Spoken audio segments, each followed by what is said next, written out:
మన ప్రభువును రక్షకుడైన యేసుక్రీస్తు వారి నామములో ఈ మాటలు వింటున్న ఆత్మీయ కుటుంబ సభ్యులందరికీ నా యొక్క హృదయపూర్వక వందనాలు. ఈరోజు నా కోసం ఆత్మీయ కార్యక్రమానికి మిమ్మల్ని అందరినీ ప్రేమపూర్వకంగా ఆహ్వానిస్తూ ఉన్నాను. చిన్న ప్రార్థన చేసుకుని ఈ దిన వాక్యాన్ని ధ్యానము చేద్దాం. పరిశుద్ధ ప్రేమగల తండ్రి, గొప్ప దేవుడా, కనికరము గల దేవ, కృపగల దేవ, నీకు వందనాలు, వేలాది స్తోత్రాలు ప్రభువా. నీ కనికరాన్ని బట్టి, నీ కృపను బట్టి ఇంతవరకు మమ్మల్ని సజీవులుగా ఉంచావు. అందుని బట్టి నీకు వందనాలు. ఈ సమయంలో నీ మాటలు వినటానికి ఆశ కలిగి ఉంటుండగా ఉదయకాల సమయంలో నీ వాక్యం ద్వారా మాతో మాట్లాడమని యేసు నామములో అడిగి వేడుకుంటున్నాము పరమ తండ్రి, ఆమేన్. ఈరోజు దేవుని వాక్యము సామెతల గ్రంథము 12వ అధ్యాయము 25వ వచనము. ఒకని హృదయములోని విచారము దాన్ని కృంగజేయును, దయగల మాట దాన్ని సంతోషపెట్టుము. ఈ ఉదయకాల సమయంలో ఈ వాక్యాన్ని మనము పరిశీలన చేసినప్పుడు ఒకని హృదయంలోని విచారము ఏం చేస్తుందంటే మనుషులను కృంగజేస్తూ ఉంటుంది.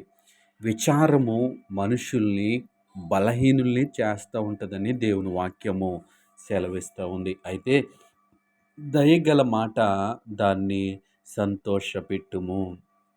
ఈ లోకంలో మనము శరీరానుసారంగా జీవిస్తూ ఉన్నప్పుడు అనేక సందర్భాల్లో రకరకాల పరిస్థితులను బట్టి మనము మాట్లాడుతూ ఉంటాం. అయితే మనిషికి సంతోషాన్ని కలిగించేటువంటి మాటలు, మనిషికి ఆనందాన్ని కలిగించేటువంటి మాటలు ఏంటి అంటే దయగల మాట. దేవుని నామానికి మహిమ కలుగునుగాక. అయితే ఈ లోకంలో మనుషుల మాటలు మనల్ని ఏం చేస్తాయంటే బాధపరుస్తూ ఉంటాయి. మన హృదయాలకి గాయాలని కలుగజేస్తూ ఉంటాయి.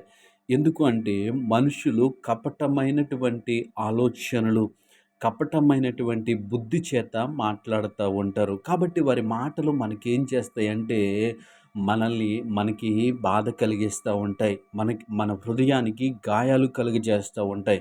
అయితే ఈ ఉదయకాల సమయంలో ఏ మాటలు మనకి ఉపయోగము, ఏ మాటలు మనకి సంతోషము, ఏ మాటలు మనకు ఆనందము అంటే దయగల మాట. దేవుని నామానికి మహిమ కలుగునుగాక.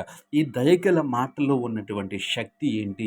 ఈ దయగల మాట ఎందుకు అని ఆలోచించినప్పుడు హృదయములోని విచారము చేత కృంగిపోతూ ఉన్నప్పుడు, హృదయములోని విచారము చేత బాధపడుతూ ఉన్నప్పుడు మనల్ని ఆదరించేటువంటిది ఏంటి అంటే దయగల మాట. అయితే ఈ దయగల మాటలు ఎక్కడ ఉంటాయి అంటే పరిశుద్ధ గ్రంథములో దేవుడు దయ కలిగించినటువంటి మాటలు, మనుషులందరి ఎడల దయ కలిగినటువంటి దేవుని మాటలు పరిశుద్ధ గ్రంథంలో మనకి కనిపిస్తూ ఉంటాయి. ఆ మాటలు ఎప్పుడైతే మనం చదువుతామో, ఆ మాటలు ఎప్పుడైతే మనం ధ్యానిస్తూ ఉంటామో మన హృదయంలోనికి ఏమొస్తుంది అంటే సంతోషం వస్తుంది. మన హృదయంలో ఉన్న విచారం అంతా కూడా తొలగిపోయి మన హృదయంలోనికి సంతోషము, ఆనందము కలుగజేసేది ఏంటి అంటే దేవుని యొక్క దయ కలిగినటువంటి మాటలు. ఎందుకంటే ఆయనకి స్వార్థము లేదు.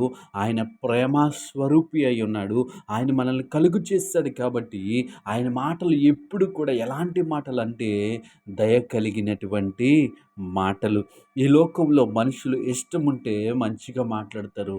ఇష్టం లేకపోతే మనం నొచ్చుకునే విధంగా వారు మనతో మాట్లాడుతూ ఉంటారు. కాబట్టి వారి మాటలు పరిస్థితులను బట్టి మారిపోతూ ఉంటాయి. సందర్భాన్ని బట్టి మారిపోతూ ఉంటాయి. కానీ దయ కలిగినటువంటి దేవుని మాటలు ఎప్పుడు కూడా ఒకేలా ఉంటాయి.